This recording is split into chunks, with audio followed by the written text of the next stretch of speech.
vois l'ambiance, là par exemple, on est dans la loge de Bruno Solo et de Loboloc, qui sont nos invités aujourd'hui, et tu peux voir, regarde, comment ces garçons se conduisent. Je pense que c'est bien que ça se sache un jour, avec les cigarettes, enfin ce qui ressemble à des cigarettes écrasées dans les assiettes, voilà. Donc les invités se conduisent comme des, comme des porcs, et Thierry et moi, c'est la grande classe, évidemment, c'est l'élégance et tout, quoi.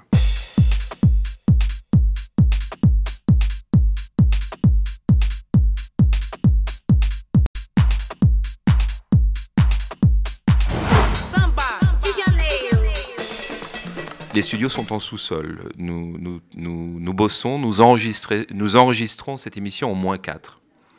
Voilà. En cas de guerre nucléaire, ce sera la seule émission qui survivra. Ce qui est pas mal parce que comme on envoie des troupes en Afghanistan, c'est bien de travailler en sous-sol. Ça peut être utile. Peut-être pas tout de suite, mais dans les 6 mois à venir, ça peut être utile.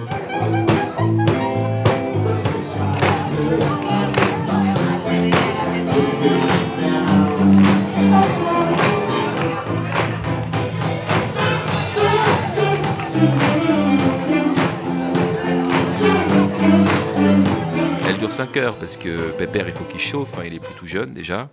Et puis il parle, il boit un coup, il revient, voilà. Il fait tout le monde en parle tout le jour, quoi, 5-6 heures. Et puis après au montage, il faut qu'il enlève 4 heures. Et là c'est dramatique, tout le monde lui parle, on essaye de le soutenir moralement parce qu'il déteste couper, quoi. Je n'accepte pas le monde tel qu'il est, surtout depuis que j'ai un enfant. C'est un peu con.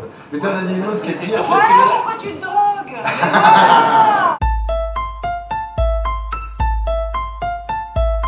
Moi, je la prépare misérablement à la maison. C'est-à-dire que j'écris 1 ou 2 jours mon portrait, parce que je suis laborieux, donc je fais tout dans la difficulté, dans la douleur. J'arrive à 17 h, je répète à 17 h, puis je rentre chez moi, parce que j'ai la chance d'habiter à côté du studio, dans un quartier riche. Et enfin, vers 20 h, je reviens ici pour faire mon papier.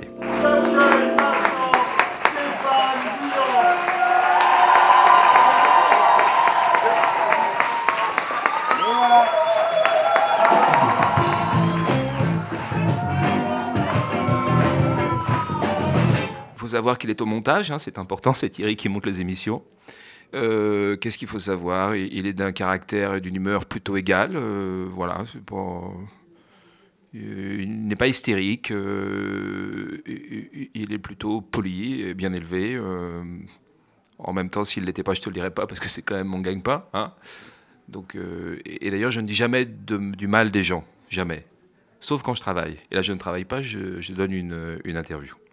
Thierry Ardisson est quelqu'un d'absolument formidable.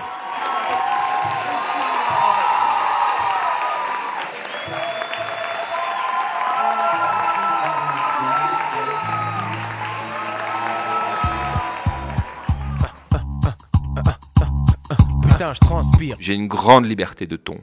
Je sais qu'il y a des émissions où les chroniqueurs n'ont pas du tout cette liberté de ton.